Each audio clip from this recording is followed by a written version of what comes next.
एक हफ्ते से ज्यादा हो गया, इतना वक्त तो कभी लगा नहीं। कब आएगा सोनू? अरे चाचा, मैं भी तो आपके बेटे जैसा हूँ ना, तो आप ये रख लीजिए, रखिए आप। मैं हूं ना आपका ध्यान रखने के लिए, और आपका बेटा आ जाएगा सोनू, चिंता मत करिए, आप जाइए आप।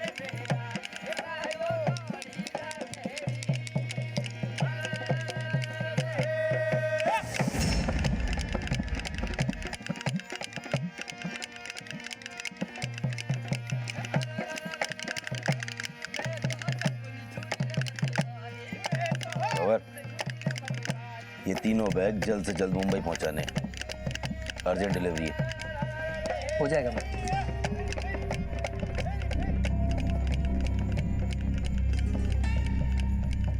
क्या विक्रम, क्या हाल है?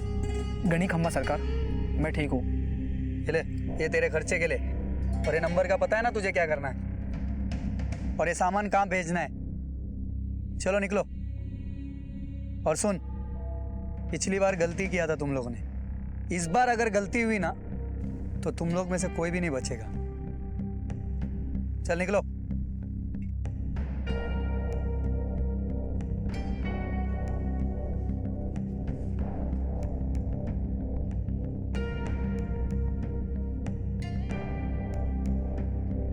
ये विक्रम को तूने फिर भेज दिया, भरोसे के लायक है? जो काम भरोसे से नहीं होता मजबूरी करवा लेती है, और इनकी मजबूरी इनका परिवार है, और ये जानते हैं इस बार अगर कोई गलती करेंगे तो इनके परिवार का क्या हाल करूंगा। चलिए वापस चलते, कल मुंबई जाना है। देखिए सत्यजीत जी, मैं आपकी परेशानी समझ सकता हूं, पर हर रोज ये आने से कुछ नहीं होगा। हम पूरी कोशिश कर रहे हैं मामले के जड़ तक पहुंचने की। मुझे आप पर, आपके डिपार्टमेंट के ऊपर पूरा भरोसा है, पर थोड़ा भरोसा तो हम पर कीजिए। मैं बोल रहा हूं ना, मेरा बेटा ये सब कुछ नहीं करता। ये देखिए ना, स्पोर्ट्स सर्टिफिकेट, उसके मार्कशीट, ये मेडल, ये देखकर आपको पता लगता है कि मेरा बेटा किसी गलत काम से जुड़ा हुआ है। मेरा बेटा कैसे पुलिस वाले को मार सकता है, कैसे मार सकता है।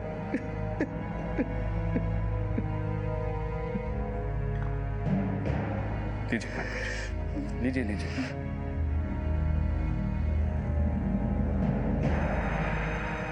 सत्यजीत जी, आपका कोई रिलेटिव या कमल का कोई दोस्त राजस्थान में रहता है? नहीं सर,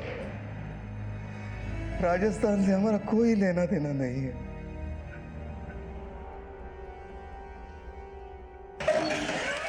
नायक, उस बॉडी के बारे में हमें कहीं से कोई जानकारी नहीं मिली। राजस्थान पुलिस के पास भी उसके कोई रिकॉर्ड नहीं है। आखिर ये आदमी है कौन? सर, वो बॉडी काफी दिनों से हमारे पास है। मुझे लगता है अब उस बॉडी को हमें बीएमसी को दे देना चाहिए, उसके अंतिम क्रियाकर्म के लिए।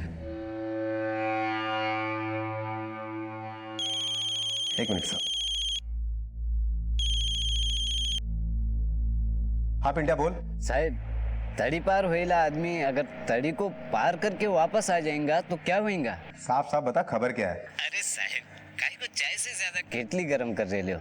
अपन तो मजाक कर रेला था।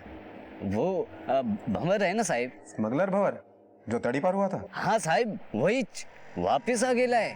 मैं अपनी आंखों से देखा है साहब। 3 डोगरी में टाइम पास कर रेला है। सर, भंवर वापस आ गया, 3 डोगरी में घूम रहा है। जरूर वापस स्मगलिंग के काम से ही आया होगा। नायक, हो सकता है साथ में स्मगलिंग का कुछ सामान भी लेकर आया हो।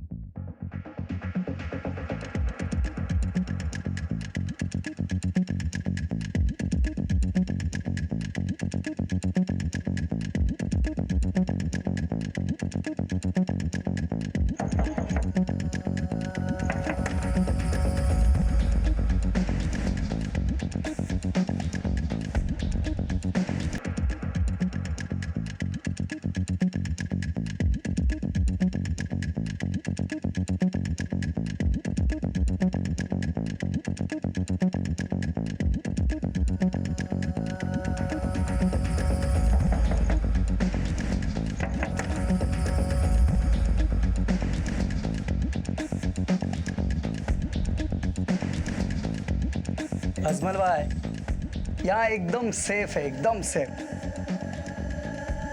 और ये फरीदा, कुछ भी जरूरत हो इसे बता देना, 24 घंटे तुम्हारे साथ रहेगी और पूरा ख्याल रखेगी। फरीदा, ख्याल रखना, रखेगी ना? ऐश करो भाई, मैं मीटिंग फिक्स करके आता हूँ।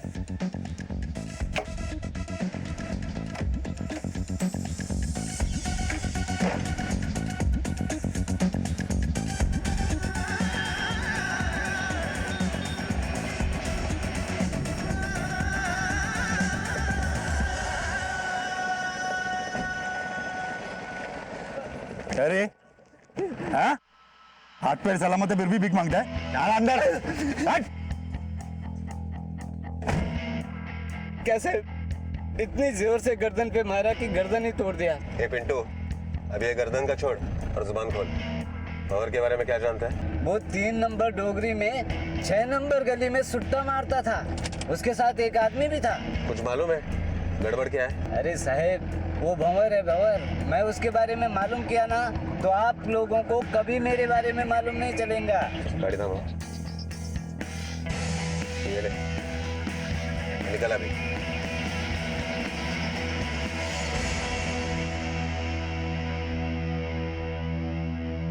भाई ये वाला बेस्ट है।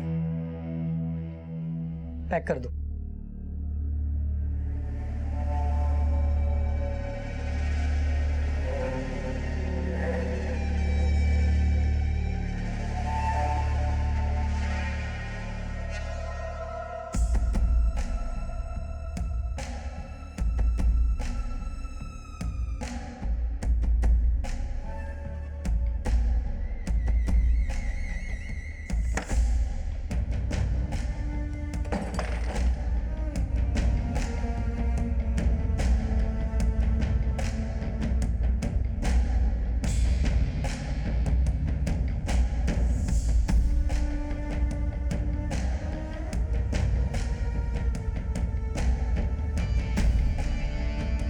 जी भाई साहब, बारात आ गई है।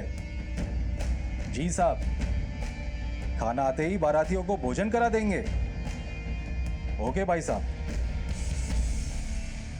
स्मगलर्स और स्मगलिंग की दुनिया में हर शब्द के अपने अलग मायने होते हैं। ये लोग कभी भी सीधे और साफ शब्दों में कोई बात नहीं करते, बल्कि रोजमर्रा की जिंदगी में इस्तेमाल होने वाले शब्दों को अलग तरीके से बोलते हैं, जिनका मतलब कुछ और ही होता है और उसमें एक संदेश भी छुपा हुआ होता है जो इन्हीं को मालूम होता है। यहाँ बारात का मतलब है स्मगल किया हुआ सामान, फेरे का मतलब है अगली मुलाकात और बारातियों का मतलब है वो बीच के लोग जो स्मगलिंग के सामान को आगे कई लोगों तक पहुंचाते हैं। इनका नेटवर्क बड़ी होशियारी के साथ काम करता है, जिसमें कई लोग शामिल होते हैं और कोई भी 2 लोग सिर्फ अपने से पहले या अपने बाद वाले आदमी को ही पहचानते हैं। और ये लोग ऐसा इसलिए करते हैं ताकि किसी के भी पकड़े जाने पर पुलिस इनके मुखिया या सरगना तक ना पहुंच पाए। और इसीलिए ये लोग हमेशा ऐसे लोगों का इस्तेमाल करते हैं जो किसी मजबूरी का शिकार होते हैं और उनकी मजबूरी इनके फायदे में तब्दील हो जाती है। पर क्या कमल भी किसी ऐसी ही मजबूरी का शिकार था जिसकी वजह से उसे अपनी जान से हाथ धोना पड़ा? और इस स्मगलिंग रैकेट में काम करने वाला विक्रम वो कमल को कैसे जानता था? लेकिन क्या कमल विक्रम की तरह भंवर को भी जानता था? और अगर नहीं तो उस रात विक्रम के साथ कमल क्या कर रहा था? लेकिन इन सारे सवालों के बीच में एक और बड़ा सवाल यह था कि भंवर किस चीज की स्मगलिंग कर रहा था और भंवर का मुंबई आना और कमल की मौत, इन दोनों का क्या संबंध था? इस नतीजे पर पुलिस अब तक नहीं पहुंची थी।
क्या रे भवर, दोस्ती यारी भूल गया क्या?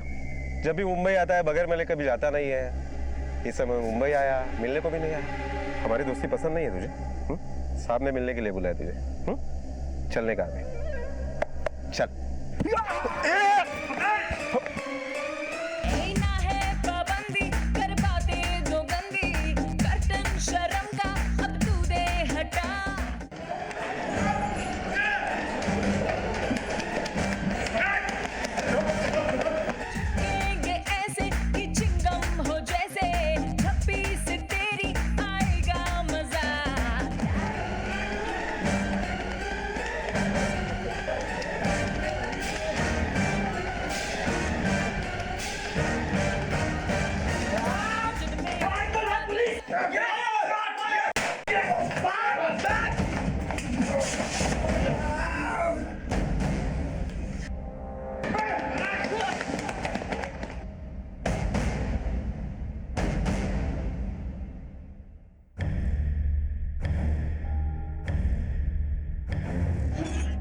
सर, दोनों भाग निकले। शादाब को गोली लगी है, हॉस्पिटल में है, स्टेबल है। सर ये भंवर कभी सोचा भी नहीं था कि हम पे गोली चलाएगा। नाइक, अगर भंवर इस तरह से जान बचाकर भागा इसका मतलब प्लानिंग बड़ी है इस बार, वरना वो गोली नहीं चला था। चलो पता लगाते हैं आखिर मामला क्या है। कुछ बताया इसने? देख फरीदा, जो भी कुछ जानती है जल्दी से बोल दे। क्या ये अभी हाथ साफ करने का काम सीख रही? अगर ज्यादा देर तक चुप बैठी तो मुझे सीनियर कांस्टेबल को काम पर लगाना पड़ेगा। साहब मैं सच बोल रही हूँ साहब, दोनों रहने को आए थे, अच्छा पैसा दिया मेरे को, इससे ज्यादा और मैं कुछ नहीं जानती साहब। ये कौन था भंवर के साथ? साहब मैंने पहले ही बताया है, अजमल है। ये भी आया था भंवर के साथ पहली बार, मेरे को इसी के साथ रहने को बोला था भंवर ने, इससे ज्यादा और कुछ नहीं पता मेरे को साहब। फरीदा दिमाग पर जोर दे, ऐसा तो हो ही नहीं सकता कि तूने कुछ देखा ना हो या सुना ना हो बात करते हुए। हाँ साहब, कुछ डिलीवरी की बात कर रहे थे दोनों।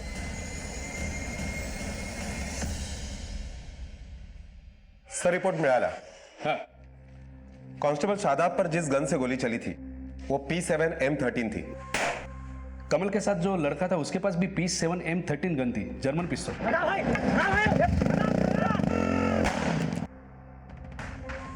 ये कोइंसिडेंस है या इन दोनों केस का आपस में कुछ लेना देना है? ना एक काम करते हैं, कमल के घर की फिर से तलाशी लेते हैं, शायद हमें कुछ ऐसा मिले जो हमारे लिए बहुत जरूरी हो। Okay sir. पुलिस के लिए अब तक कमल की मौत और भंवर का मुंबई आना दोनों अलग अलग केसेस थे, लेकिन जब कमल के दोस्त की पिस्तौल और भंवर की पिस्तौल से चली गोली की रिपोर्ट पुलिस के पास आई, तब पता चला कि दोनों पिस्तौल एक ही मॉडल नंबर की थी। इस बात का पता चलते ही पुलिस ने इन दोनों केसेस के बीच की सिमिलैरिटीज को ढूंढना शुरू कर दिया, और अब पुलिस को जरूरत थी एक ऐसे सुराग की जो उनके इन्वेस्टिगेशन की रफ्तार को और तेजी से बढ़ा सके। यह बात अब तक साफ नहीं हुई थी कि भंवर और अजमल मुंबई क्यों आए थे और उनका मकसद क्या था, और अगर इन दोनों केसेस में कोई संबंध था तो यह केस एक आम स्मगलिंग का केस नहीं बल्कि उससे भी ज्यादा बड़ा था।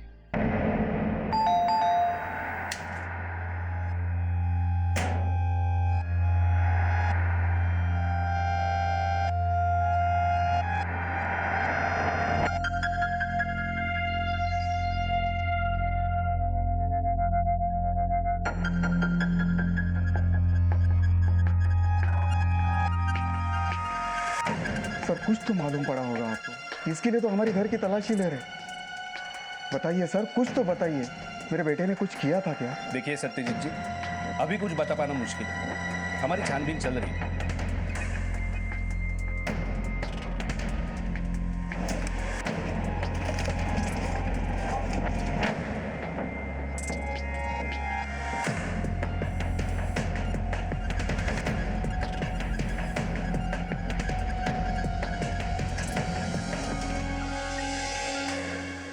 सर ये देखिए, कमल के रूम से ये फोटो मिली और उसमें वो लड़का है जिसकी मौत कमल के साथ हुई थी। सत्यजीत जी, क्या ये कमल का दोस्त है?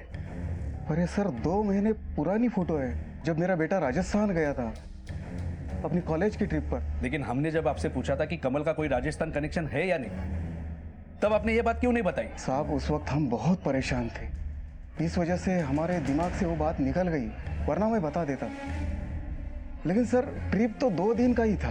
कमल की जिंदगी से जुड़े 2 दिन क्या, 2 घंटे भी हमारे लिए बहुत इंपॉर्टेंट है। नायक, एक काम करते हैं, कमल के कॉलेज चलते हैं, उसके दोस्तों से मिलते हैं, इस राजस्थान ट्रिप के बारे में पूछते हैं। किसी को तो पता होगा इस दूसरे लड़के के बारे में। गौर से देखिए इस फोटो को। ये वो फोटो है जब आपकी ट्रिप 2 महीने पहले राजस्थान गई थी। इस फोटो में कमल के बगल में जो ब्लू कलर का ड्रेस पहने हुए लड़का है, इस लड़के के बारे में कोई कुछ जानता है? सर जब हम बारमेर गए थे तो वहाँ पर हमें एक राजस्थानी कालबेलिया डांस ग्रुप मिला था और ये लड़का भी उन्हीं में से एक था। सर क्या नाम था उस डांस ग्रुप का? सर उस ग्रुप का नाम कला प्रवाह डांस ग्रुप। हाँ सर, कला प्रवाह डांस ग्रुप। कला प्रवाह।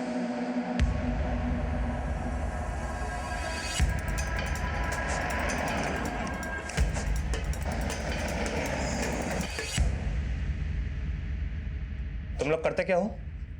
साहब हम लोग तो यहाँ वहाँ लोगों का मनोरंजन करते हैं। इसे जानती हो कौन है? ये तो सोनू है साहब। सोनू? घर कहाँ है इसका?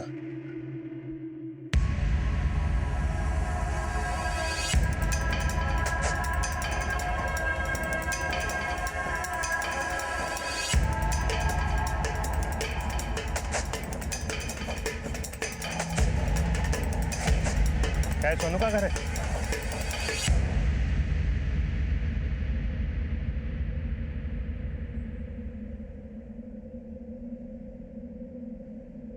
जी हुजूर।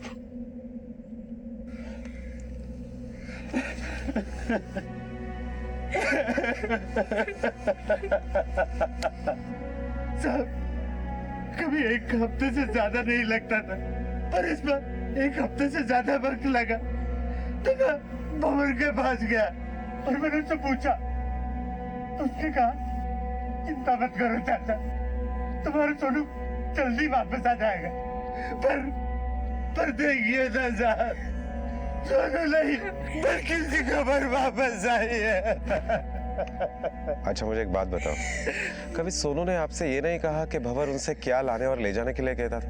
नहीं साहब, और हमने कभी जानने की कोशिश भी नहीं की, क्योंकि वो लोग उसे अच्छा रुपया देते थे और सोनू के साथ हर बार 2 लड़के और जाते थे। क्या उन दोनों लड़कों को आप जानते हैं? नहीं साहब, लड़कों को तो नहीं जानते, क्योंकि मेरे बेटे जैसे कई बच्चे बाहर के लिए काम करते थे। इस फोटो को देखिए, सोनू के साथ ये दूसरा लड़का है, क्या आप उसे जानते हो? साहब ये जिस लड़के की फोटो है साहब, उसका नाम विक्रम है और हर बार लड़कों के साथ यहीं से जाता है साहब। तो कुछ दिनों पहले ही साहब बम्बई गया, वो भी भंवर के कहने पर।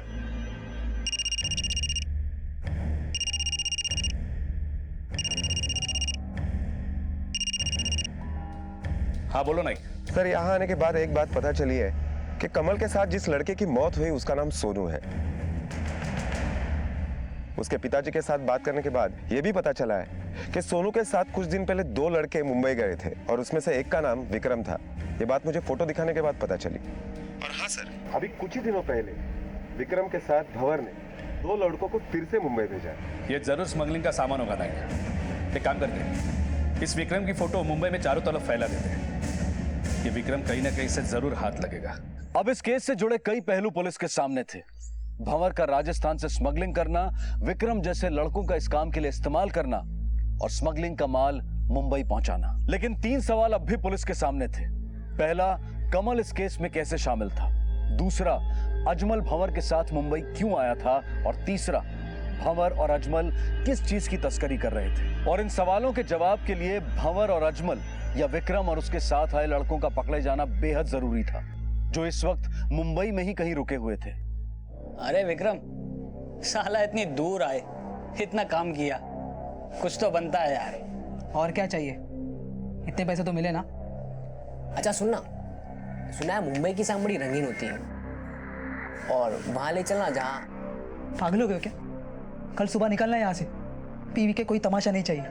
और पिछली बार की तरह इस बार कोई गलती नहीं चाहिए। अरे कोई टेंशन नहीं होगी यार, कौन सी ये मौका बार बार मिलता है।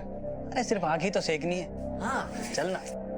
ये मौका बार बार कहाँ मिलता हमें? नहीं मिलेगा ना विक्रम, चल एक बार तो चल ले। चलना चलना। अरे आजा चल तो सही। वाले बड़े शहर वालों क्या हाल करते हैं? पता नहीं किसका बार है, किसका बार है पता नहीं है।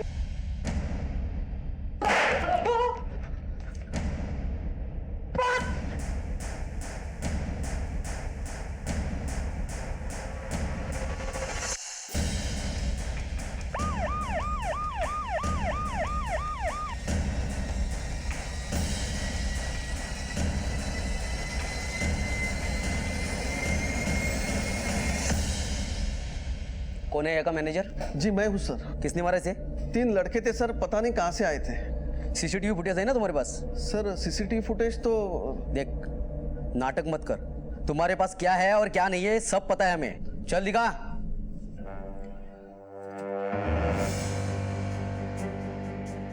अच्छा, इसलिए तुम्हारे मुंह को ताला लगा था। मैनेजर साहब, ये वक्त आ गया तुम्हारा डांस बार बंद करने का। रही बात वो लड़कों की, उनको तो हम कहीं ना कहीं से तो ढूंढ लेंगे।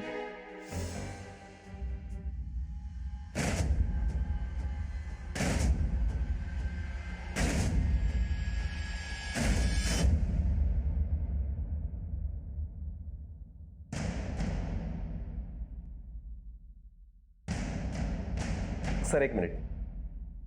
सर ये देखिए, सर ये तो विक्रम है।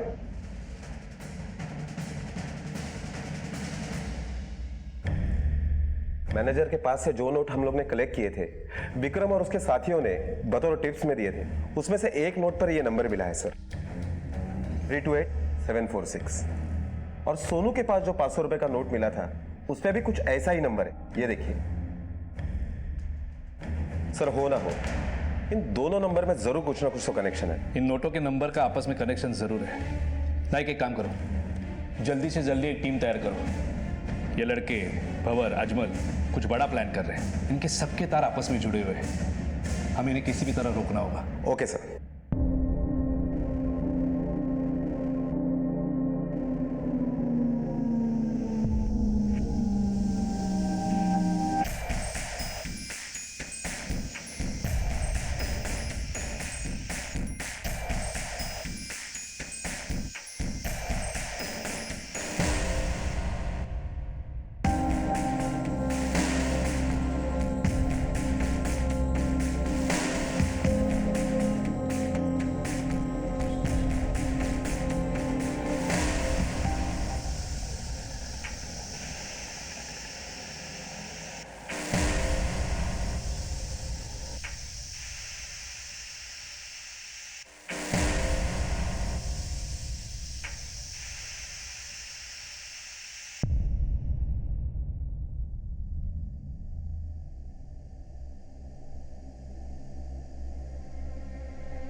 सर, मीरा रोड के एवेन्यू होटल में है दोनों जन। खबर पक्की है? Avenue hotel. ड्राइवर? जो माल की डिलीवरी वो अच्छा था।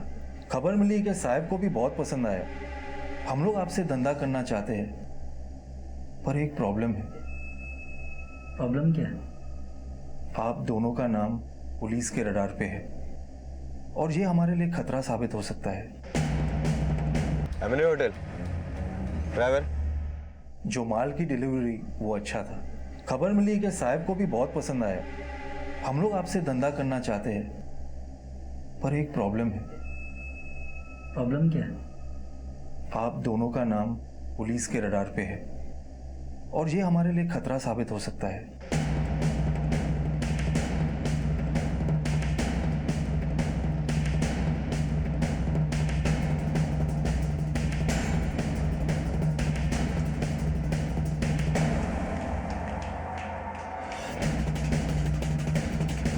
दो जन ऊपर जाओ।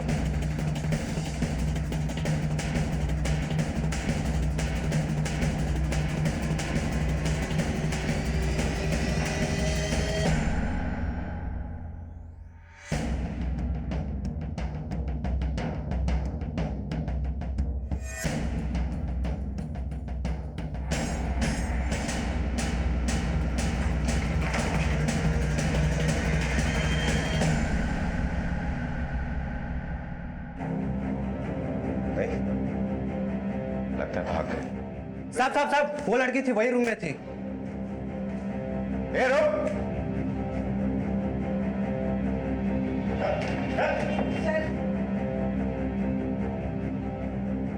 क्या प्लान था उन दोनों का?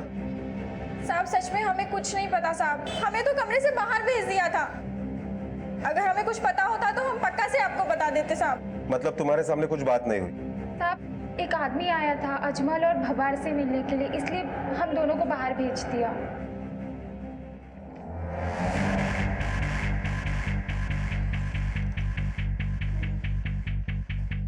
सर ये स्केच देखिए, ये आदमी अजमल और भंवर को मिलने के लिए वहां आया था। इन तीनों के साथ साथ विक्रम और बाकी के लड़कों का भी कुछ पता नहीं है सर।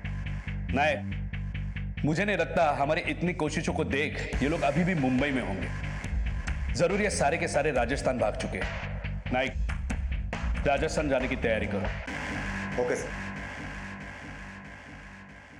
अब तक हुई तहकीकात से पुलिस को पता चल चुका था कि भंवर राजस्थान के रास्ते मुंबई में किसी बड़ी तस्करी को अंजाम दे रहा है। पुलिस को अब यह भी पता था कि उस दिन एनकाउंटर में मरने वाला लड़का सोनू था, और पुलिस को उसके परिवार से यह जानकारी मिली थी कि विक्रम कुछ लड़कों के साथ कुछ बैग्स राजस्थान से मुंबई लाया करता था। डांस बार में हुई घटना पुलिस के लिए एक बड़ा सुराग था, और पुलिस को पूरा यकीन था कि इतने बड़े हंगामे के बाद ये लोग राजस्थान के लिए निकल चुके होंगे। बड़ा सवाल यह था कि आखिर किस चीज की तस्करी हो रही थी, क्या था जो राजस्थान से मुंबई लाया जा रहा था, और इनको पकड़ा कैसे जाए। मुंबई पुलिस कैसे इस गिरोह के मंसूबों पर पानी फेरती है, ये हम देखेंगे कल रात 10:30 बजे इस केस के दूसरे और आखिरी भाग में। आपसे फिर मुलाकात होगी, तब तक अपना और अपने परिवार का ख्याल रखें और देखते रहें क्राइम पेट्रोल डायल 100। सबक एक को, सीख हम सबको। जय हिंद।